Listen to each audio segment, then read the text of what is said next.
Hi everyone. Today we're going to discuss adding and subtracting positive and negative rational numbers by applying integer operation rules. So just like we did with integers, we must always resolve the conflict with rational numbers as well before we begin solving the problem.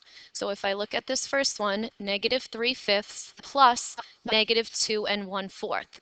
I see two signs next to each other, so I know that I have a conflict that must be resolved.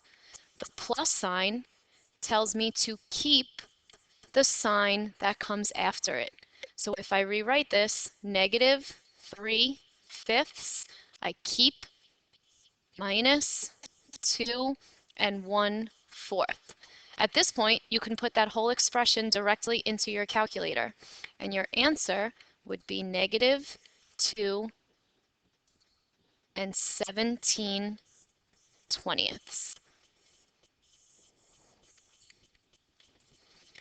If I look at the next one, 5/7 minus -1 1/4. Again, I see two signs next to each other, so I must resolve the conflict. The minus sign tells me to take the opposite of the sign that comes after it. So if I rewrite this, 5/7, the opposite of a negative is a positive, 1 1/4. I no longer have a conflict. I can put this directly into my calculator. If I combine both numbers, I get 1 27/28. If I look at decimals, we follow the same process. Again, I see two signs next to each other. I must resolve the conflict. The minus sign tells me to take the opposite. So I'm going to rewrite the expression -8 25/100. The opposite of a negative is a positive, 5 8/10. Now, again, I can put this directly into my calculator. I can combine both numbers together, and my final answer is -2 45/100. Now remember when we discussed the battle method, if I'm circling these two numbers, who would win in battle? Which team has more soldiers? The negatives do, so I know that my answer is going to be negative.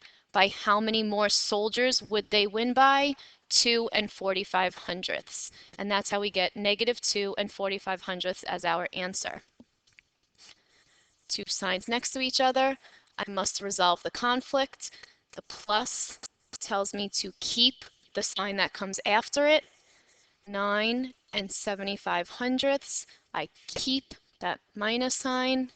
4 21/100. Again, same concept as I just explained. If I combine my rational numbers, which team would win? Who has more soldiers? The positives. So I know my answer has to be positive. By how many soldiers do they win by? 5 54/100, which would be my final answer. Now again, you guys have the calculator, so at this point, once you resolve the conflict, you can just put your entire expression directly into the calculator.